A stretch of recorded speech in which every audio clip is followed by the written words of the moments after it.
aí, galera, beleza?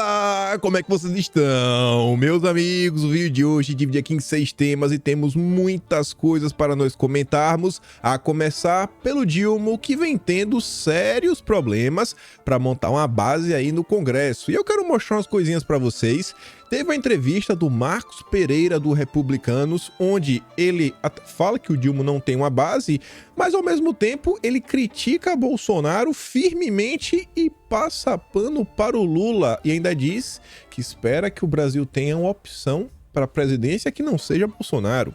Sobre isso até saiu uma notícia, falando de 2026, quero mostrar para vocês. Só que essa notícia é interessante, que ela fala algumas coisinhas que se conectam com outra entrevista do Elmar Nascimento, que também tem informações sobre a base, mas também fala sobre a CPMI do dia 8. E aí eu falei para vocês no vídeo de ontem, que serão as notícias, que eu falei, acho que é melhor, quem sabe, até aguardar, vamos ver o que sai nas últimas horas. E eu quero mostrar para vocês. Segundo tema do vídeo de hoje, não quero adiantar nada, mas o Centrão parece que anda observando algumas coisas antes de tomar algumas decisões importantes.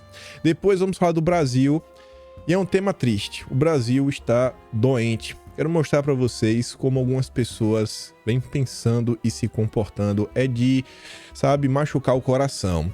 Depois eu quero falar com vocês sobre o Brasil, que estava dando certo, o Brasil de Bolsonaro, e o Brasil que está totalmente numa direção errada, que é o Brasil do Dilma, que ontem, mais uma vez, andou falando demais. E aí não foram apenas falas que atacaram o agronegócio, a outra fala a gente vai comentando pelo tema.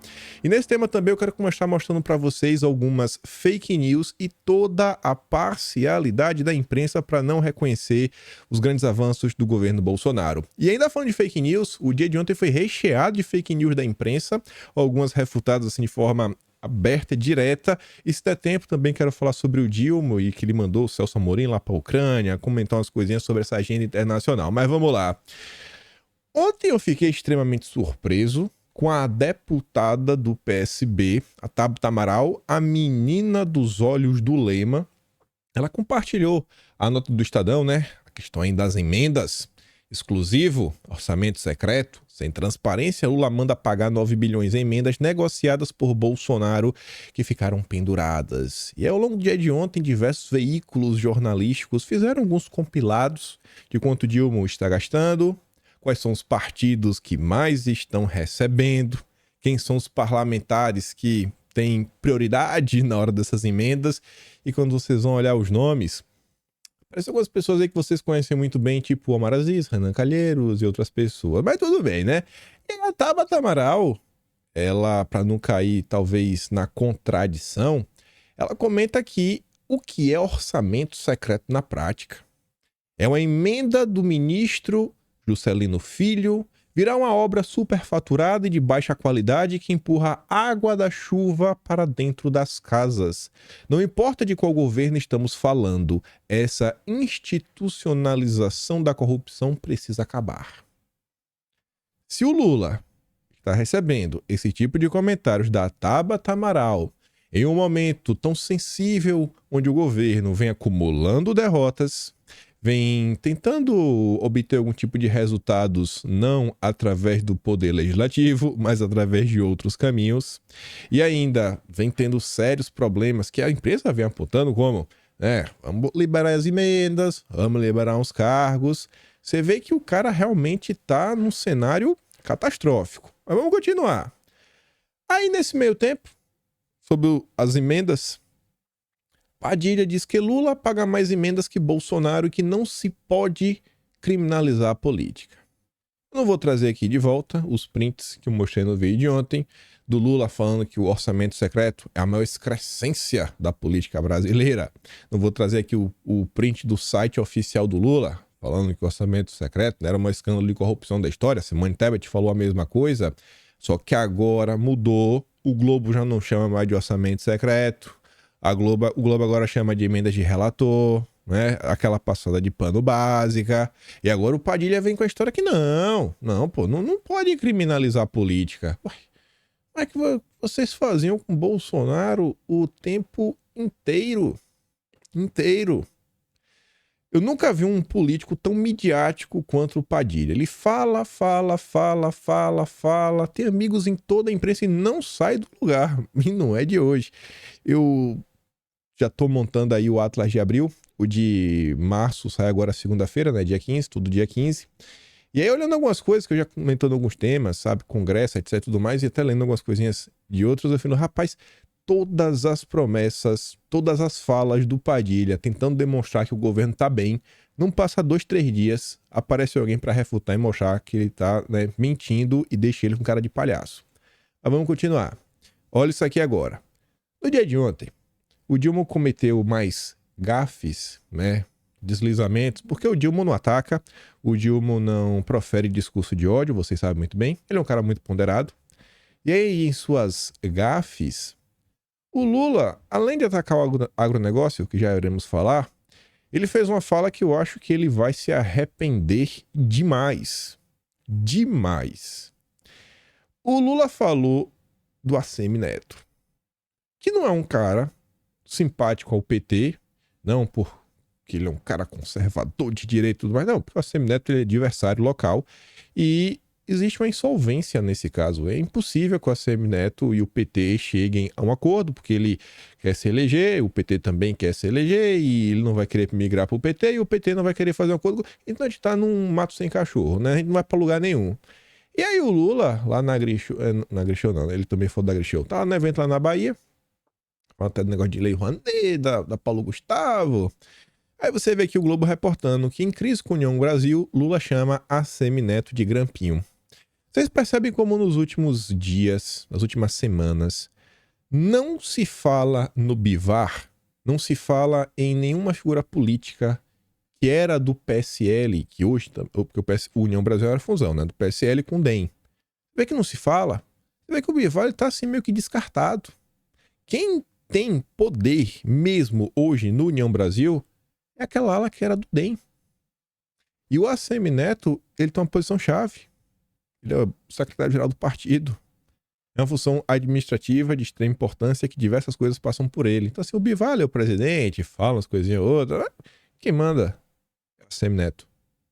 E aí, nesse cenário, onde vocês estão vendo todas as dificuldades do governo, vocês acham que é sábio ofender o ACM Neto?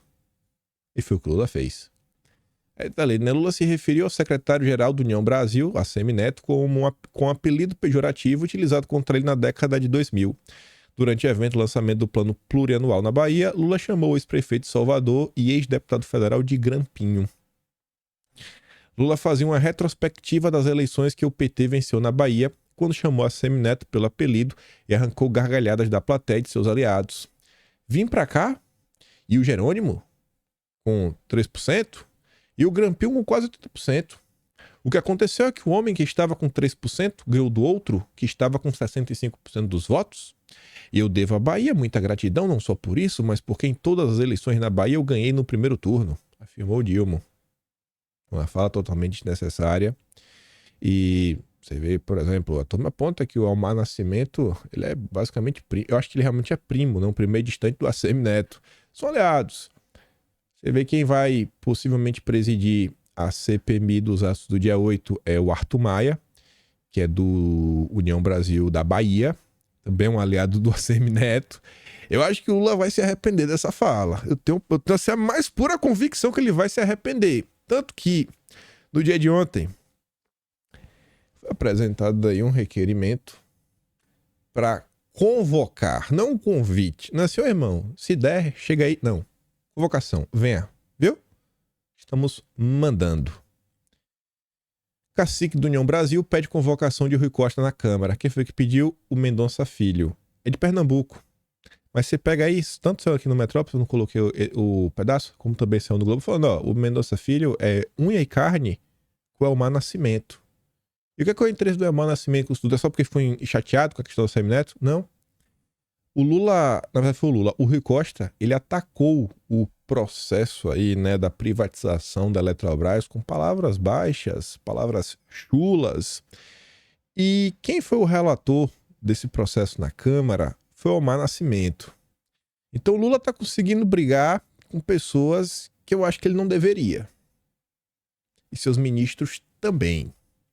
Tanto que a gente vai falar sobre a entrevista do Elmar Nascimento, só que antes, vamos olhar aqui do Marcos Pereira, que vai na direção similar, mas o Marcos Pereira, como um bom democrata, está atacando o Bolsonaro e passando pano para o Lula.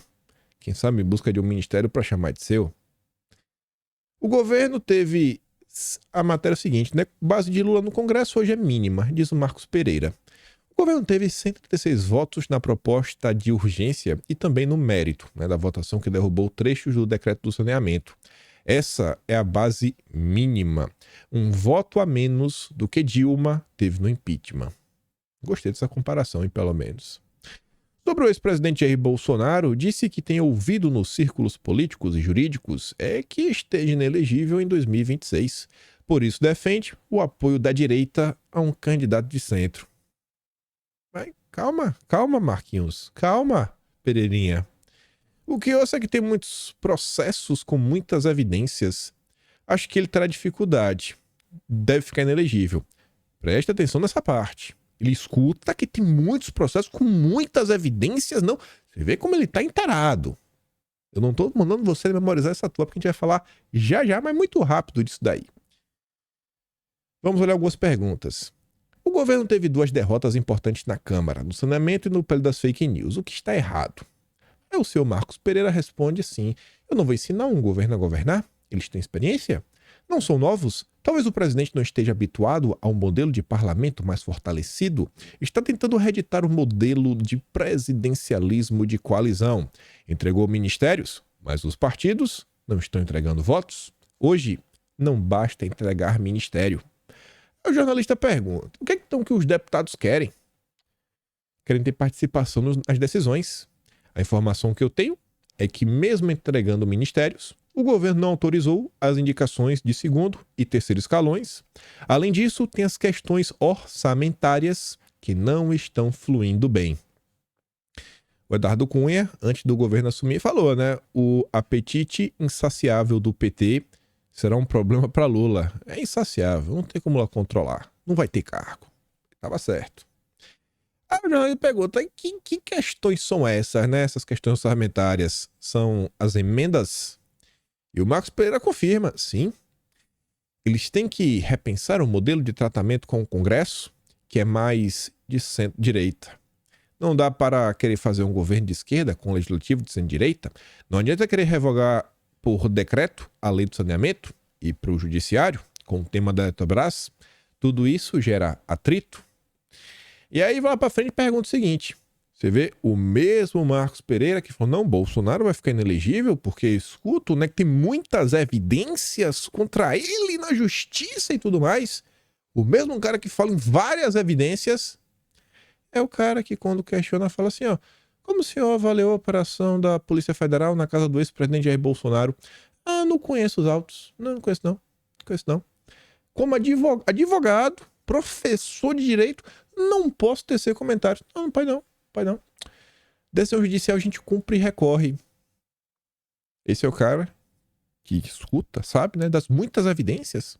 Ele escuta falar, que ele tá inteirado aí da vida de Bolsonaro, tanto que ele já tá planejando um cara pra derrotar, assim, pra colocar no lugar, né? Bolsonaro nem vai ser candidato. Agora, me parece que o tema do cartão é de menor importância. Se foi adulterado é grave, mas é uma coisa menor. É grave, mas é menor. Pô, beleza, né? A lógica passa longe do discurso. Acho que Bolsonaro consegue ser candidato em 2026 ou ele pode estar inelegível? Aí ele que diz, né? Não, o que ouço no meio político e jurídico é que tem muitos processos com muitas evidências. Acho que pelo que ouço ele terá dificuldade, deve ficar inelegível. Aí ele cava mais, né, o buraco, que ele não se contenta. Lá vai o Marcos Pereira. O governador de São Paulo, Tarcísio, seria o substituto Marcos Pereira? Ele responde, não sei. Nosso projeto é a reeleição. Há de surgir alguém e sinto que a população vai querer alguém mais ao centro. O pouco de diferença que Lula teve sobre Bolsonaro é porque as pessoas estavam cansadas de extremos. O Lula não é extremista. Bolsonaro é. Em que pese, ainda está no palanque. Precisa descer e fazer a pacificação que ele disse que faria no discurso da vitória. O Marcos Pereira não é bobo. Esse discurso dele aqui é de uma pessoa baixa, de uma pessoa sem compromisso com a verdade. E um cristão sem compromisso com a verdade não serve a Deus. Marcos Pereira não serve a Deus, não com esse discurso. Todo mundo sabe quem ele serve. Se o governo não der certo, não crescer, meu sentimento é que o eleitor vai procurar alguém mais ao centro. Então, quer dizer, se o Lula der certo, vai procurar o Lula? É isso, Marcos Pereira. O Brasil é 20% de direita, 20% de esquerda. Os 60% que sobram são de centro. Aí pergunta assim, então, Bolsonaro para o senhor é um extremista, Marcos Pereira? Ele responde com todas as letras, pela classificação que a ciência política imprime, ele é de extrema direita. Que ciência é essa? Não vou dizer que é um extremista, mas é de extrema direita. Então ele é, né?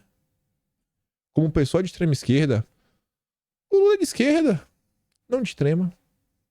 Por mais que haja extremistas no PT. Esse é o senhor Marcos Pereira. Aí, né? Tá brigando com o Lula, mas se tiver espaço, ele emplaca alguns ministros. É o que ele tá procurando. Foi o cara que trabalhou pela aprovação do requerimento de urgência do PL 2630. Todo esse caos só aconteceu por causa dele. É o cara que tá indo pra Globo News defender a reforma tributária verde identitária do Lula, que fala de regulamentação do mercado de carbono, de imposto do pecado para produtos que fazem mal à saúde, mal ao meio ambiente. O que faz mal à saúde hoje eu não sei, né? A Globo nunca se decide. Tem dia que o Globo faz bem ou faz mal, ou faz bem ou faz mal, ou faz bem ou faz mal. Esse é o Marcos Pereira. É um cara que trabalha contra a igreja. Porque o seu discurso, rapaz, não tá edificando a obra do Senhor, Marcos Pereira. E, né, tá bem claro o que esse cara tá falando. Aí, pegando aqui o gancho, se liga. No conforto de 2026, lá no evento do Dória, vocês conseguem ver Bolsonaro no evento do Dória? A chance do Dória convidar? E se convidar, vocês conseguem ver o Bolsonaro indo? Vocês conseguem ver um candidato que você fala, não, cara, eu gosto desse político. Esse parlamentar me representa. Tem valores sólidos. Você consegue ver esse cara sendo convidado pelo Dória para palestrar? Não foi um cara ruim, não. Tô falando assim, aquele cara... Pode ter um cara meio liberal, né? Vamos privatizar tudo. Que você fala, beleza, aí, né? Ele comunga de alguns valores similares ao nosso. Mas aquele cara que você fala, não, esse aqui é... Esse é bacana. Esse eu sei que na hora que tiver que decidir entre o mercado e os valores, ele vai ficar do lado dos valores. Porque ele sabe da importância da família, né? Da educação e de várias outras pautas. Você consegue ver esse cara lá no Palestra com Dória? Eu não consigo. Mas o Zema tava lá. O Zema tava lá.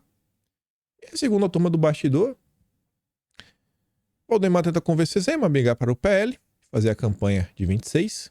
Segundo seus aliados, Zema resiste porque prefere esperar, né, que o futuro de Bolsonaro clareie. Ao contrário do colega governador de São Paulo, Tarcísio, Zema não vai poder concorrer à reeleição. E, sem questões de lealdade envolvidas, poderia disputar uma eleição com Bolsonaro. O problema é que ele acredita que a prioridade do PL continua a ser Bolsonaro. Eu acho que deveria ser. Para os políticos presentes, deve ser presente, né? Presidentes ao evento, como Arthur Lira, Ciro Nogueira, além de Michel Temer, Eduardo Leite, a chapa dos sonhos da próxima eleição presidencial incluiria, além de Zema, o Republicanos, do Marcos Pereira, numa frente da direita democrática contra um candidato de esquerda, que é exatamente o que o Marcos Pereira anda pregando, né? Você vê como as coisas começam a se encaixar. Mas vamos continuar observando e ficar de olho. E aí vamos para outra entrevista aqui do Elmar Nascimento, que é aqui que começa a ter realmente algumas coisas interessantes sobre a CPMI e mais algumas informações sobre o problema do Dilma e sua base, que fala assim, ó, entrevista, o plenário tem relação com emendas, não com ministérios, diz Elmar Nascimento, líder do União Brasil. A mesma fala basicamente do Marcos Pereira, né? Tá entregando o ministério, mas hoje em dia tem as questões orçamentárias. E o jornalista perguntava, tá falando do quê? Das emendas? Sim. Porque o Congresso votou poucos projetos. E o Elmar Nascimento fala, o governo tem sido bastante econômico nas pautas que tem mandado. Não sei se é por conta da insegurança no tamanho da base. Já deu 2 pancadas numa resposta só. O governo não tem agenda, o governo tá perdido, não apresenta nada. Ou talvez esteja com medo, né? Não tem base. Aí, continuando, Há uma sequência de erros do governo? E o Eumar Nascimento responde: são muitos erros na condução política. O primeiro ocorreu quando o judiciário interveio e cancelou o RP9, que, como é uma entrevista do Eumar Nascimento, a Globo chama de orçamento secreto. Não é mais emendas, né? Emenda só quando é para passar pano pro Lula. O governo não trabalhou para tentar manter a existência da RP9. Ficou um vácuo em que você tinha que definir para onde iriam aqueles recursos do orçamento. Metade foi transformada em emendas impositivas e metade em RP2, a cargo dos ministérios. O plenário não tem relação com ministérios. Com as emendas, sim. E a gente do governo, contra um acordo que foi feito na época da PEC do rombo para a manutenção do controle dos deputados sobre todo o orçamento originário da RP9, né? Não cumprir com acordos é complicado. Há um acordo no Congresso sobre a composição da CPI dos atos golpistas. E ele fala assim, ó: conversei com o presidente do Senado, Pacheco, e está certo que a Câmara ficará com a presidência. Indicaremos o Arthur Maia, União Brasil, da Bahia, e vamos respeitar a indicação do Senado pela relatoria. E ele pergunta o seguinte: e se o escolhido for Renan Calheiros, rival do Lira? Vocês vão respeitar? Vai ser de boa? E o Eumar Nascimento responde assim: bom, é bom para o governo indicá-lo e estabelecer um atrito? Acho que é melhor alguém que não traga ruídos. O Eduardo Braga seria uma boa escolha, mas equilibrada. Eu não acho que essa resposta é apenas por causa do Lira, apenas porque o Lira é brigado com o Renan Calheiros, etc e tudo mais.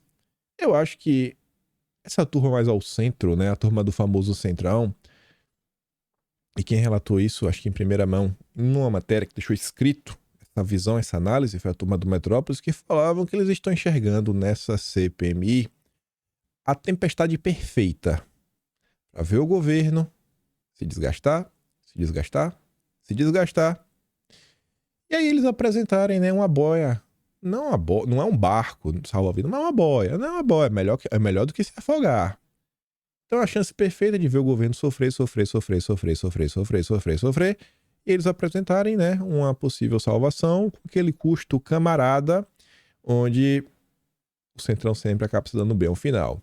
E aí sobre a CPMI, continuando falando sobre isso, tinha saído essa nota, e mais uma vez ela só chamou minha atenção porque não é assim apenas uma nota, mas uma sequência, onde a sequência de notas começa com aquela primeira do Brasil 247, do dia 1º de maio, que eu mostrei para vocês, e depois saiu outra no Metrópole, em outro lugar, e isso, aquilo, outro, na mesma sequência falando, ó, o tom começava lá no Brasil 247 falando, ó, eu sei que o governo quer demonstrar o que Bolsonaro, seus apoiadores fizeram, blá, blá, blá, mas eu acho que o melhor caminho é deixar essa CPMI de lado.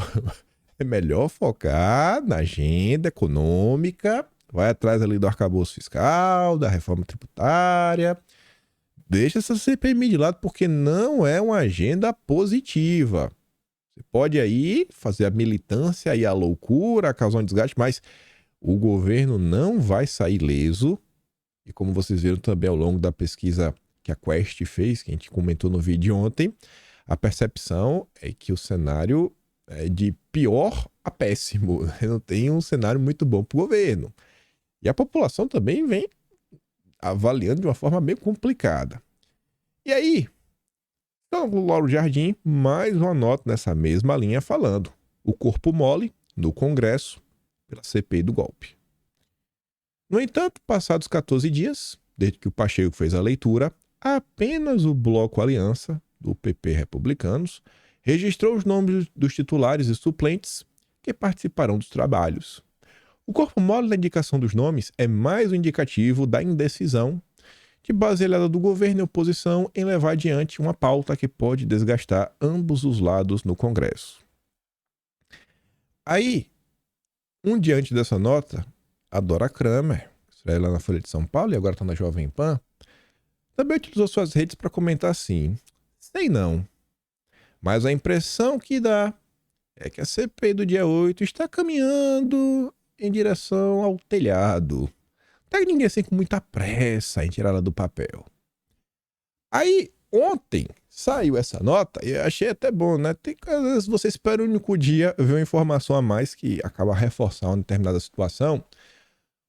O Poder 360 fala que de 22 indicados para a CPI do dia 8, 14 são da oposição. Mas aqui, óbvio, já contando os suplentes, né? Não são os titulares, não, que já contando com os suplentes, 14 são da oposição. Ou seja, quem está se movimentando mesmo é a oposição. Está colocando lá os nomes. O grosso, que é a turma do Centrão, tá ali, ó. O Centrão, que está concentrado em blocos, tanto na Câmara quanto no Senado, é a faixa de partidos que mais demora para indicar seus nomes. O PSD, que embora não seja a base assumida, é uma legenda de centro, que mais vai favorecer o governo, sobretudo no Senado, onde concentra mais cadeiras reservadas para a CPI. União Brasil, assim como o PSD, também é o mais numeroso do colegiado, mas ainda é uma incógnita sobre como vai se posicionar nos trabalhos de investigação parlamentar. Vai fazer como? Vai, não vai, etc. E aí você pode pensar, não, pô, é isso. Mas ele deve estar meio assim, porque tá meio ocupado, né? Só que, gente, já passaram 14 dias. Mais de 14 dias, na verdade. Sabe, já passou o tempo. Ainda não foi suficiente para decidir quem vai, quem não vai. Aí você vê. Deixa eu ver, eu coloquei aqui. Tinha outra. Tinha mais um aqui que tava na minha cabeça. Sabe isso aqui. É porque isso aqui... Ah, deixa eu falar isso daqui, depois eu volto. Essa mesma turma que não se moveu tão rápido quanto deveria para tirar a CPMI do dia 8 do papel, já fez várias indicações para a CPI do MST. Então, assim, a do MST está avançando. No mesmo período. Só que a do dia 8 ainda tá aquela coisa meio assim. Quem que vai ser o relator? Vai ser o Renan Calheiro? Não vai? Vai ser o Eduardo Braga? Não vai? O Centrão quer dar celeridade? Não quer? E aí, eu não coloquei aqui não. Mas eu acho que eu comentei no dia de ontem. Não sei se deu tempo de comentar ontem ou não. Mas, independente disso, a turma do governo estava esperando aí para ver. O Padilha até estava vendo isso. Se conseguia dar uma segurada para a CPI começar, pelo menos até a votação do arcabouço fiscal. Que, em teoria, está marcado para o Cajado apresentar o relatório na semana que vem. Então, assim, eu acho que a turma do governo tá nesse discurso da boca para fora que vai fazer, que vai acontecer, que vai arrepiar, que é o cavalinho bole, mas não tá andando tão rápido, né? O discurso não tá se encaixando na prática. Se significa... Isso não necessariamente significa que a direita vai pintar a bordada da cambalhota, mostrar, olha só o que está acontecendo, olha só o GSI, o Gonçalves Dias. Não necessariamente isso, mas você vê que o governo realmente vem enfrentando problemas de conseguir colocar sua agenda para avançar. Sua agenda, principalmente a sua agenda. No meio para o fim de abril, eu sei disso montando o Atlas, saíram algumas notícias interessantes que falavam assim, que o governo estava muito incomodado em como o PP vem controlando a agenda econômica. Isso foi lá atrás. O tempo passou, agora no início de maio, quem foi que pegou a relatoria do arcabouço fiscal? O PP. A reforma tributária, a Simone Tebet agora está falando que até 31 de dezembro será aprovada. No início do ano era o Haddad, era o Randolfo Rodrigues, era o Padilha falando que em maio está aprovada. A reforma tributária em maio estava aprovada. Agora está falando 31 de dezembro. Quem tem memória tá vendo que a coisa tá desandando a cada dia. Mas continuando aqui, né? O governo se blinda em comissão sobre o dia 8, mas a CPI do MST vira banca ruralista dominada pela oposição. Complicado, hein? Até agora, os partidos já indicaram 13 dos 27 titulares do colegiado, todos com atuação contrária ao governo. Bom, metade de 27 dá quanto? Dá exatamente 13,5. Eu acho que essa comissão vai ter pelo menos 14, né? Ou seja, a oposição vai ter maioria. Acho que o governo vai ter alguns probleminhas. E depois de, né? Ismo Baderna, indicados para a CPI do MST, defendem criminalização do movimento. Vamos que vamos. E aí, voltando, só informação rápida sobre ainda a questão do GSI, CPM do dia 8. A CNN fala o seguinte, ó, segundo informações obtidas pela CNN, a cúpula do Gabinete de Segurança Institucional, o GSI, não se preparou para conter os atos de 8 de janeiro sob o argumento de que os manifestantes tinham um histórico pacífico. Isso é justificativa que dê para se aceitar? Ainda mais com aqueles informes que foram emitidos pela BIM alguns dias antes? Acho que em algumas semanas essas respostas, né, podemos obter algumas respostas. Essas perguntas, quem sabe, terão algumas respostas. Mas vamos continuar. Vamos falar um pouco do Brasil. Primeira notícia boa. Anderson Torres está em casa.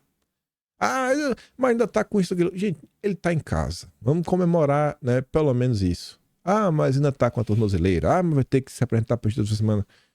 Eu tenho certeza, se tu conversar com ele, ele tá feliz, tá em casa. Até só notícia ontem falando isso daí, né? Que ele chorou aos prantos quando soube da decisão. Imagina aí, né? A mulher tendo que visitar o cara o tempo todo na cadeia. Ixi, meu Deus, longe das filhas. Agora vai estar em casa, independente de tudo. Graças a Deus. Por mais decisões como essa, né? Eu acho que foi uma decisão bem ponderada. Um caminho bem bacana para tentar acalmar as coisas. Tentar levar o Brasil um pouquinho para o caminho da normalidade, como o William Vac havia comentado, mostrei para vocês no vídeo de ontem. E já pegando esse gancho na normalidade, essa mesma palavrinha, ela foi utilizada pelo Carlos Andreasa, né, da turma dos isentões, amigo aí íntimo do Felipe Moura Brasil. No passado batia no peito, se alegrava. Ele estava lá, né, basicamente como chefão da editora Record, que publicou o mínimo do que você precisa saber para não ser idiota, professor Olavo de Carvalho. Nossa, sensacional, bacanérrimo. E aí depois, né, virou o que virou. Mas independente disso, o Andreasa, ao longo do dia de ontem, foi mais uma dessas pessoas que ninguém vai falar que é bolsonarista, porque ele sempre atacou o Bolsonaro e o governo, que tá falando assim, pô, cara, o direito no Brasil tá meio ruim. As coisas no Brasil não estão bacana. E ele falando, pô, o Brasil precisa da normalidade, sabe? Tem que voltar alguns passos, né? Estamos avançando demais. E aí no final ele encerra seu texto, ele fala do judiciário, fala da questão da regulamentação das redes. Ao fim de tudo ele diz o seguinte, ó, a regulação das redes cabe ao parlamento. O Brasil precisa de normalidade, não de heróis. Você deve imaginar do que ele está falando. O Conrado Ubner Mendes, que é um jurista de extrema esquerda, professor da USP, Direito Constitucional, doutor. É um cara que já teve uns pega-pra-capá, tanto com Aras, quanto com o Cássio, questões que já foram parar, inclusive, nas cortes, para julgar isso, tá? Acesso não estava, maior confusão, se era liberdade de expressão, se não era, se era ataque, se não era. Ainda assim, esse cara, ele também escreveu um texto pesado, né? Ele se utiliza assim da ironia, bem irônico, chega a soar ofensivo, para também criticar o judiciário brasileiro. Fala, cara, não acho que não tá bacana, não. No final, alguém falou, não tá bacana. Não tá bacana. E o Leonardo Coutinho compartilhou. O texto, inclusive, foi publicado na Folha de São Paulo. E aí, eu falei pra vocês que o Brasil tá meio dodói. E não é só por questão do judiciário. A Folha de São Paulo ontem também soltou mais uma nota, onde ela coloca algumas pontuações. A Folha de São Paulo é uma matéria muito longa, onde ela conversa com juristas, com pessoas que são especialistas, né, nessa questão de regulamentação das redes, o pessoal do ITS, e de forma unânime, as pessoas acham que as coisas não estão no melhor dos caminhos, sabe? Não, beleza, dá para concordar que o que o Telegram fez foi infeliz, mas a decisão também não foi para um caminho muito bom, todo mundo batendo nessa tecla. A manchete é a seguinte, né, que a decisão do cara lá sobre o Telegram é genérica, sem apontar artigo de lei violada. E aí eu tô comentando tudo isso porque estamos num ponto no Brasil hoje que mais do que questionar as questões do judiciário, etc, tudo mais, eu fico me perguntando o que fazer para conseguir conversar com pessoas que não estão meio que na bolha da direita. E às vezes eu me questiono se as pessoas que realmente estão na esquerda, se assim, existe salvação. Tipo assim, cara, não é que elas virem de direita, mas que exista um diálogo mínimo e que essas pessoas abandonem essa sanha autoritária de perseguir as pessoas. Eu entendo quando eu vejo a galera da direita puta da vida, com diversas situações, fala assim, não tem diálogo, etc, tudo bem. Mas eu não vejo a turma da direita pregando cadeia pros outros. Não, tem que botar todo mundo na cadeia. Eu não vejo isso daí parte da direita. Eu não vejo. Já a turma da esquerda, assim, eles comemoram a cada coisa que acontece e falam, vai botar Bolsonaro na cadeia, Bolsonaro tem que ser preso, Bolsonaro... Também que vocês sabem disso daí, vocês acompanham. O discurso da imprensa da esquerda, Jesus Cristo. Aí, o da Folha de São Paulo. Vocês sabem o viés da Folha de São Paulo. Quando de esquerda é a Folha de São Paulo. Todos os juristas e especialistas ao longo da nota. Não tem ninguém de direita, no máximo, né, de centro-direita. Sendo bem otimista. Ainda assim, gente, eu gosto de ler os comentários. A Folha de São Paulo sempre deixa os comentários. E é sobre isso que eu queria mostrar para vocês. O eleitor médio da Folha de São Paulo. E a gente se perguntar... Será que existe... O que é que está acontecendo? O que é que a imprensa anda fazendo? Porque nesse momento estão falando que não, os algoritmos estão promovendo o ódio. O ódio gerado é por culpa dos algoritmos. A polarização, é os algoritmos que estão criando essa polarização. São os discursos da direita que estão inflamando pessoas. Eu quero mostrar para vocês pessoas que leem a Folha de São Paulo. E aí vocês podem fazer o julgamento de vocês. Quem é mais extremista? As pessoas das redes sociais ou o leitor da Folha de São Paulo? Diante de uma nota de especialista, doutores, pessoas com um gabarito gigantesco, o River Passo fala assim. Outra coisa? O legislativo é omisso, não faz o que deve fazer, ele que sabe, né, o que deve fazer, e ficam no púlpito usando perucas, quebrando microfones e proferindo xingamentos. No mundo real, a sociedade precisa de respostas. Daí, o judiciário assume o espaço por direito? Sim! É um tribunal com traços políticos e assim deve ser.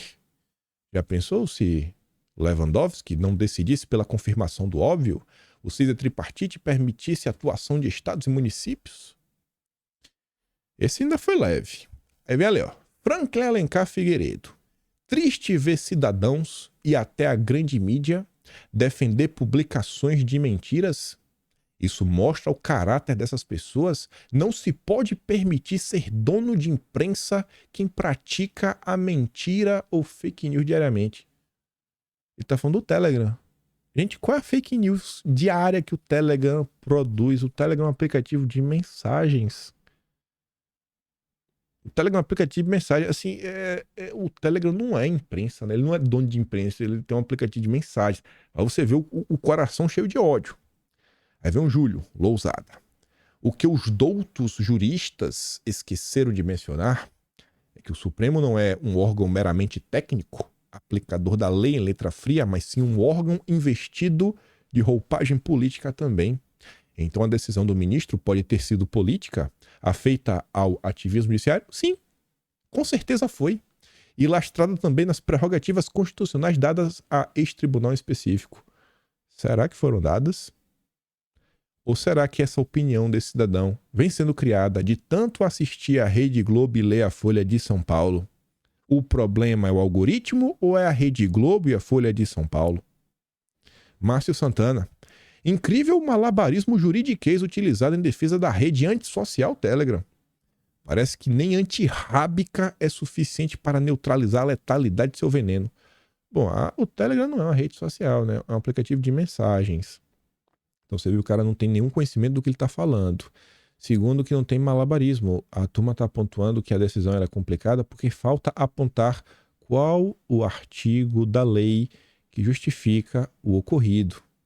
Será que esse cara é um extremista? E se ele for, é por causa do algoritmo ou porque ele lê a Folha de São Paulo e assiste a Rede Globo? Aí vem o Roberto Cardoso. As redes sociais estão nas mãos de todas as pessoas. da mais simples, que anda de bus, né, de ônibus, como as que vão de SUV. Tanto dentro do ônibus tem leis e regras, como para que se dirija o carro. Agora, a Telegrama não tem lei e alguns aplaudem. Fala sério. Não, o Telegram tem lei, irmão. Eu acho que ele não viu, por exemplo, quando o Telegram veio ao Twitter mostrar que, ó, a gente não foi notificado no mesmo dia das outras empresas. A gente só foi notificado, ele mostrou, colocar lá o ofício, no dia que a gente foi criticado pelo Ministério da Justiça. E se a gente não cumpriu a lei, foi por causa disso, disso, disso e disso.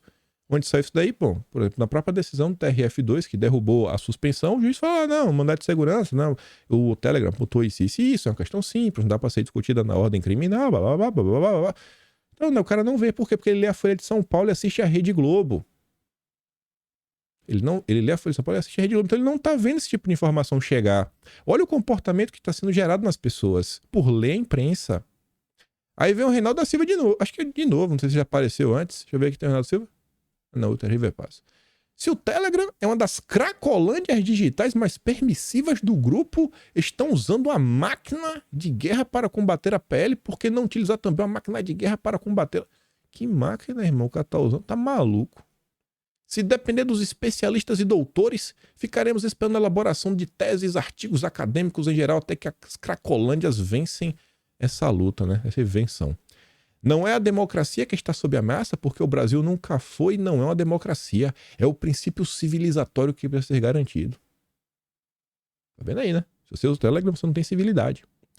Paulo Roberto de Carvalho Camila. Ora, a ação delituosa da Telegram saltou aos olhos. Não é preciso ser jurista para constatar que a plataforma publicou um editorial mentiroso, instigador e criminoso. Se ela quiser saber os fundamentos jurídicos que embasaram a decisão, que recorra. Tá vendo aí, né? Que recorra. Não, quer saber, recorra. Bom. Francisco Paulo Almeida. Não existe liberdade absoluta, porém, nunca utilizaria um site que permite fake news, pois diga com quem andas e direi que tipo de pessoa você é. Bom, o Telegram não é um site. O Telegram é um aplicativo de mensagens. O próprio aplicativo de mensagem que você tem no celular, né, do SMS, o Telegram, é basicamente a mesma coisa. É igualzinho o WhatsApp. Então, se tem mentiras no WhatsApp, se tem mentiras no SMS, se bandidos utilizam seus celulares para ligar para pessoas aplicarem golpe, talvez o Francisco Paulo Almeida, ele deveria voltar... Ele deveria ficar calado, porque até a voz você transmite mentira. Cartas tem mentira, telegramas tem mentira. Ele não pode se comunicar. Esse é o tipo de pessoa que lê a Folha de São Paulo e assiste a Rede Globo. O problema é o algoritmo? Será que o PL 2630 tem que combater o discurso de ódio nas redes sociais? Ou tem que se olhar o que a imprensa também anda comentando? Fabrício da Costa.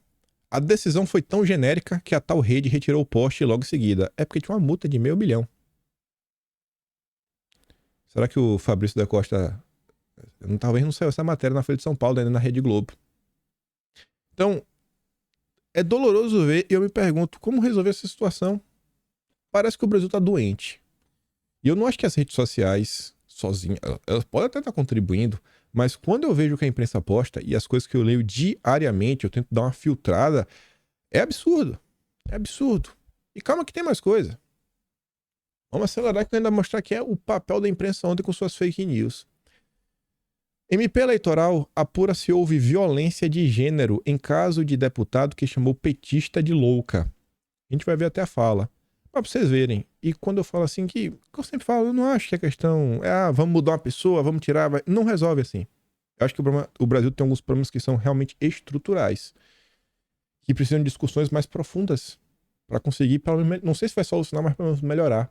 Você vê, o grupo de trabalho Prevenção e Combate à Violência Política de Gênero do Ministério Público Eleitoral, então, ligado ao Judiciário Brasileiro, defendeu que o episódio em que o deputado federal Reynold Stefanes Júnior, do PSD do Paraná, chamou a colega da casa, Dandara Tonantzin, do PT, de louca, seja investigado por violência de gênero, e a instituição ainda pediu a avaliação à PGR sobre possíveis providências na esfera criminal. Eu acho que nenhum de vocês é a favor de nenhum tipo de violência contra ninguém. Ninguém. Mas vamos ver a fala do deputado federal. Ele falou assim, ó. Ele não adulterou. Não fez isso. Você que é louca. E eu acho que tá falando do cartão. que tá falando do cartão, né? O cartãozinho de Bolsonaro. Você acha que essa fala desse cara requer providência na esfera criminal? Vai meter ele na cadeia por causa disso? Eu acho que a gente pode reprovar, mas eu acho que tem que se questionar para onde a gente tá andando. E se as pessoas que têm aí o poder, elas estão agindo para colocar o Brasil numa rota de trazer melhorias para a população, ou se estão criando um acirramento e plantando sentimentos ruins nos corações. Falando sobre isso, sentimentos ruins, eu acho que quem precisa se tratar é o Dilma. Lula diz que vai à feira na Bahia para fazer inveja a AgriShow. Inveja, revanche. Você vê assim, as coisas não são sentimentos nobres. Inveja, inclusive, é um dos 7 pecados capitais. Então Lula tá, né, abraçado ao pecado. O Dilma disse nesta quinta que aceitou o convite para participar de uma feira do agronegócio na Bahia para fazer inveja a AgriShow. Maior feira da América Latina. O bicho dele foi desconvidado. Abre aspas. Tem a famosa feira da agricultura em Ribeirão Preto, que alguns fascistas, alguns negacionistas, não quiseram que ele fosse na feira, desconvidaram meu ministro, disse. A declaração, no entanto, é imprecisa, ou seja, fake news, porque o convite a Fávaro não chegou a ser retirado pela oposição. O Fávaro que falou que foi desconvidado, em nenhum momento foi. Então o Lula mentiu. Vamos ouvir aqui a fala juntos. Vamos ver até o tom de voz. Será que é a típica coisa que ajuda? Porque eles acusavam Bolsonaro de ser um autoritário, né? Da Agricultura, que é uma pessoa fantástica e é do agronegócio. Ele não é pequeno produtor, não, ele é grande produtor. Ele é meu ministro.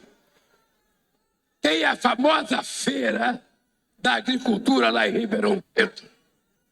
E alguns fascistas, alguns negacionistas, não quiseram que ele fosse na feira. Desconvidaram o meu ministro. Eu falei para o Fávaro, não fique nervoso. Não fique nervoso, não perca a cabeça, que a agricultura brasileira não é só isso. E eu chego aqui na Bahia, encontro os companheiros do agronegócio me entregando um convite para vir na segunda-feira mais importante do país, aqui na Bahia, e eu quero dizer que eu venho nessa feira só para fazer inveja os mau caráter de São Paulo que não deixaram meu ministro participar. Venho só para fazer inveja. Não, sentimento bacana, né? Ainda mais um presidente da República. Ainda chamar as pessoas de mau caráter. Ah, Dilma. Esse Dilma, viu? É demais. Eu ver se não assim. Meu Deus, que alegria.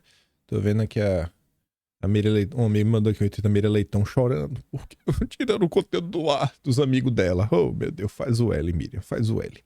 Mas vamos lá, né? Continuando aqui. Mesmo Dilma. Ontem.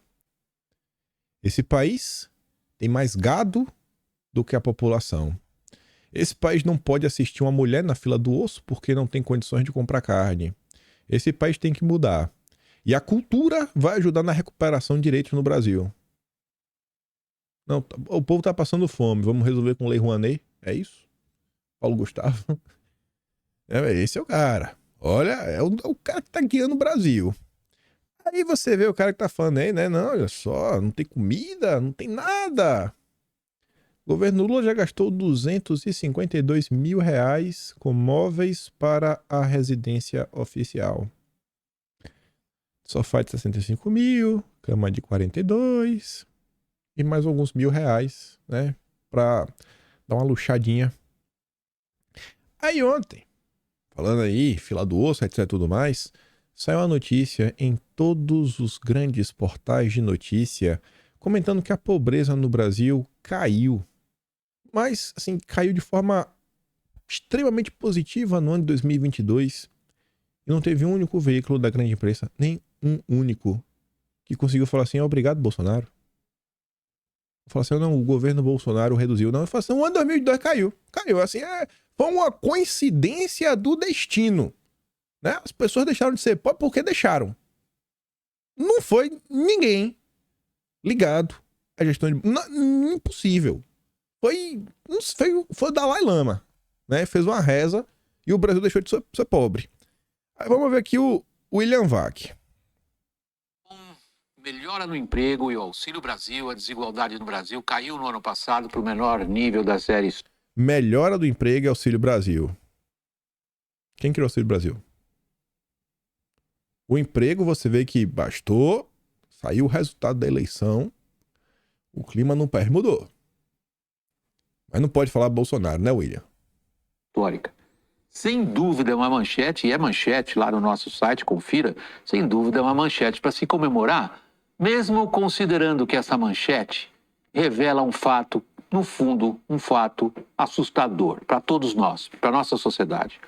O principal fator que explica a queda na desigualdade, isto é, a melhoria de renda dos mais pobres, foi o Auxílio Brasil. Esse benefício data dos tempos da pandemia, quando então chegou aos famosos R$ 600. Essa injeção de renda nas famílias brasileiras já havia, um pouquinho lá atrás, ela já havia sido registrada como causa de uma das quedas mais rápidas na desigualdade. Isso significa que, de maneira geral, o Brasil é um país tão pobre, mas tão pobre, que uma injeção de renda como essa é capaz de alterar os dados da desigualdade no país inteiro. Sim. Em outras palavras, o que nós estamos vendo não é a solução da pobreza, infelizmente. É o tamanho dela. Eu tô ligado, mas... E aí falar, irmão, que o tempo lá que o Bolsonaro apresenta... Não pode, né? Mas beleza. Lá no Twitter, estava eu passando ontem, e me deparei com a postagem do Eric Figueiredo. Sabe quem é o Eric? É o cara que era do IPEA. Durante o governo do Bolsonaro, era o presidente do IPEA. E aí ele compartilhou uma thread dele no dia 11 de agosto de 2022, ano passado, falando o seguinte, ó: em agosto de 22, eu publiquei o Fio Abaixo. Nele previ que o programa social e o mercado de trabalho reduziriam a pobreza em 2022. Foi exatamente o que aconteceu.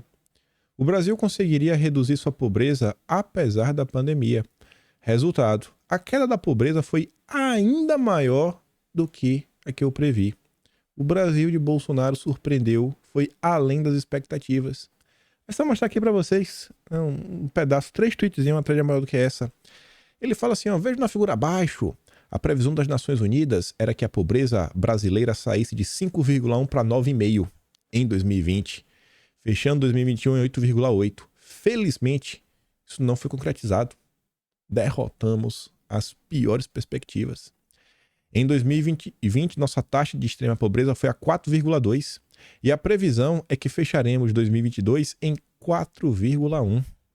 Essa previsão, no entanto, ainda é conservadora. O processo de zeragem da fila do programa Auxílio Brasil, aliado ao processo de crescimento econômico, poderá reduzir ainda mais a taxa de extrema pobreza brasileira. Seguimos firmes reduzindo a pobreza, enquanto o mundo registra um crescimento dessa taxa. Então você vê que o governo do Bolsonaro tinha um planejamento, tinha alguns números, algumas diretrizes, e sempre fazia estimativas relativamente conservadoras.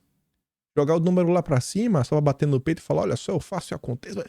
Não, olha aqui, ó, é melhor surpreender, o resultado não dá melhor, tentar ser o mais realista possível. Vivíamos num cenário onde tentavam tomar decisões com base na ciência, com base nos números. Vocês estão vendo agora como é que tá o Brasil, né? Deixaram tudo isso para trás. Aí, eu tinha batido o print, mas eu quero mostrar para vocês. Vocês podem ler aqui embaixo, ó: este tweet foi excluído pelo autor. Um tweet, ó, twitter.com/choquei. Choquei, né? Aquela página de fofocas do Lula, né? Lulista. E é disso que ela compartilha o Choquei falando, ó: o Choquei já tomou uma checagem, né? Um fact-check, mas vamos reforçar. E você vê, ó, G1. Desigualdade recua em 2022 ao menor nível da série histórica com desemprego Brasil, com Auxílio Brasil e emprego, diz IBGE. Não fala de Bolsonaro. CNN. Com melhora do emprego e Auxílio Brasil, desigualdade cai em 2022. Outra nota aqui, ó, de agosto, da época do Eric. IPEA diz que a extrema pobreza cairá em 2022. Estudo que o presidente do órgão mostrou, né? Um governo que trabalhava com estudos, com a ciência, que a esquerda finge, né, abraçar. A postagem do Choquei é essa daqui, ó. Eles apagaram, assim como o Felipe Neto um covarde, que está apagando os seus tweets toda vez que toma um fact-checking, o Choquei apagou. O Choquei produziu uma gigantesca fake news, falando, ó, agora, pela primeira vez em uma década, a desigualdade no Brasil caiu para o menor nível com auxílio de R$600 do governo Lula e a melhora do mercado de trabalho. Aí tá ali, ó, contexto adicionado. Segundo o IBGE, o menor nível de desigualdade desde o início da série ocorreu em 2022, ou seja, o último ano do governo Bolsonaro. Fake news braba. Mas a postagem, pra você ver, ó, que você acha diversos prints, diversas pessoas que bateram. Talvez a turma já sabia que o Choquei ia apagar. Tá ali, ó. Na época, Lula não era presidente. Especialistas apontam que a causa para a queda na desigualdade foi a criação do Auxílio Brasil. Esse benefício não foi criado pelo governo Lula. A esquerda depende da mentira para tentar lacrar. Por quê? Porque não tem resultado, não tem agenda, não tem nada. Aí você vê, ó, o Choquei ainda é tão burro que eles postaram a notícia do Globo. Desigualdade cai para o menor nível de uma década, né? Para justificar o que eles postaram, mas eles nem leram a notícia. Mas tá ali, ó. Esse tweet foi escolhido pelo autor. O Leonardo Lopes é mais uma pessoa também que desmentiu o Choquei, falando, ó, como assim a Choquei está mentindo para promover o Lula, usando dados de 2022 e fazendo de conta que são de 2023? Esta fake news aqui pode? Não pode não, eles apagaram. Apagaram! E vamos falar sobre fake news. Daniela Lima afirmou com todas as letras, e eu vou mandar um vídeo, eu já postei no Twitter, mas eu vou mandar o vídeo no Telegram. Veja o vídeo porque eu coloco a fala da Daniela Lima e o vídeo que ela mostra na cena por dois ângulos diferentes. Ela mostra em um ângulo e eu mostro em outros dois. Ou seja, tem três ângulos diferentes. O da Daniela e dois outros celulares que filmaram a cena. A Daniela Lima afirmou com todas as letras, ó, o deputado federal Mário Frias agrediu o Guga Noblar. Tá na chamada. A CN fez esse tweet, depois fez esse outro tweet, né? 30 e poucos segundos, Daniela Lima, ó. Deputado Mário Frias agride jornalista em comissão. Será que agrediu, Daniela? Vamos ver a própria manchete do Globo. O vídeo tá no Telegram, o link tá aqui na descrição. Mário Frias justifica vídeo em que aparece tomando o celular de jornalista. Ah, ele não agrediu, ele pegou o celular. Que é errado. Mas não agrediu. O Mário Frias no vídeo faz isso aqui, ó. E bota o celular na mesa. Só isso. Pô, Daniela. Fake news braba. Braba. Aqui, ó, até um momento. Ele pega aí, lê o momento que ele bota o celular na mesa. Gente, o vídeo que desmente a Daniela Lima foi postado pela vítima, né? O cara que foi agredido, em aspas. O próprio Guga Noblar coloca um vídeo de um ângulo onde ele mostra o Mário Frias pegando o celular dele. Não tem empurrão, não tem soco, não tem nada. Não tem agressão. Você pode falar que é uma cena desprezível, que é um comportamento inaceitável, mas é fake news falar que houve agressão. E o próprio Guga Noblar desmente a Daniela Lima, que tenta lacrar para ajudar o Lula. Você vê, ó. O Janones ainda vai além. Agora, o deputado bolsonarista de extrema-direita acaba de agredir com um soco o Guga Noblar. Rapaz! Deputados estão revoltados e prometem cansar Mário Frias. O clima é tenso e há um princípio de confusão. Isso porque o Janones editou o tweet. O Bangata pergunta, soco, irmão? A farsa aparece apenas questão de tempo. Mais de 48 mil pessoas leram a sua mentira. Quem que tá propagando? Quem que tá gerando problema na internet? É o algoritmo? São as plataformas? Ou são pessoas? Ou são os textos da imprensa? Ou são as matérias da imprensa? Será que é a Folha? Será que é o Globo? Será que é o Janones? Aí você vê aqui, ó. Olha que interessante essa nota também. Polícia descarta fake news em caso de espancamento e passa a investigar a hipótese de crime passional. Estamos falando do quê? Estamos falando de uma nota que foi amplamente utilizada pela Globo News e os seus comentaristas, principalmente a turma do Estúdio Z, Sadi, Trigueiro, Marcelo Lins, toda aquela turma que se acha acima dos deuses Em Guarujá, no litoral paulista, um homem foi espancado por ser vítima de fake news. E eles utilizaram uma tragédia para avançar e fazer campanha política a favor do Lula e a favor do PL 2630. E eu pergunto, o problema é o algoritmo, as plataformas, ou para matar em quem assiste a Rede Globo, lê a Folha de São Paulo e segue o Janones? Estadão verifica. Quarto em que Lula ficou hospedado em Londres tem diária de 43,9 mil, não de 95 mil. Bom, eu já acho que essa matéria do Estadão tem a manchete errada. Porque, assim, gente, no arredondamento, 43,9, você arredonda para 44. Se você quer botar uma casa após a vírgula, aí você fala, não, mas veja só, é porque deve ser 901. Não, é 986. Falta R$14. Né? Desculpa, falta R$13,40 para fechar 44 mil. Então não é 43.900, é 44 mil. Se quer passar pano, pelo menos passa pano direito. Estão tentando apontar fake. Não foi, não, mas foi 44. Meu Deus, coitadinho, né, do Lula, ele sofreu à toa, gente. Como ousaram criticar um presidente por pagar 44 mil reais no quarto? A soma total da equipe, né, da porta de transparência, a registro de nota de pagamento de 1.470.000 ao Hotel Londrina, incluindo hospedagem para toda a comitiva presidencial e aluguel de sala de reunião. 1.470.000, vai lá dar um abraço no dedo de linguiça. É o Charles III, já viu o dedo dele, né? Parece uma linguiça. Aí, vem o Boulos.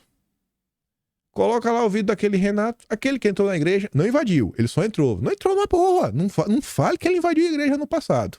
Agora é deputado, Renato postou um vídeo, que eu estou sendo vítima do zismo, me perseguiram, fazendo aqui, não, dando um baculejo em mim. Aí você vê ali, né? Tomou um fact-checking.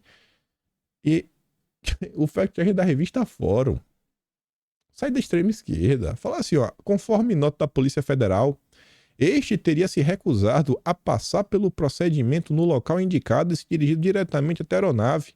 Dessa forma, a equipe de inspeção do aeroporto acionou a Polícia Federal para que a acompanhasse até o avião e procedesse à inspeção devida.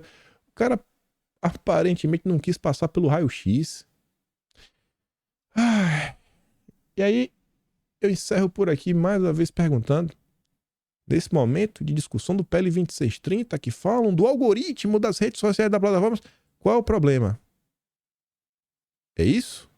Ou quem lê a Folha, assiste a Rede Globo, segue o Boulos e o Janones? Eu acho que a resposta fica até fácil de ver, né? E ver também quem que anda propagando fake news no ar. Se é a população brasileira dentro do Telegram, ou se é a própria imprensa, né? Que no passado os próprios petistas chamavam de imprensa golpista que derrubou a Dilma. O Brasil não é para amadores, viu? Nem para profissionais. Mas, como eu sempre digo, se gosta do meu trabalho, passa também no canal, tem o botão de valeu, tem o peito na descrição. Tem um Atlas brasileiro, kimpaim.com, sem BR. Segunda-feira sai o Atlas de março. Quem assina tem acesso a todos, né? Vocês assinam para você manter toda a estrutura funcionando. Temos funcionários. Já estamos trabalhando no de abril. Vamos contar toda a história desse desgoverno e relatar essas coisas. Né? Tudo tintim por tintim, para nada passar em branco. Eu não vou deixar que ninguém esqueça. Do bem de mim, a gente vai registrar o que a imprensa não conta. Lembra de compartilhar o vídeo, não vai cair o dedo. E espero poder estar aqui amanhã também com vocês. Aquele grande beijo, abraço, tamo juntos. Valeu, meus amigos. Fui!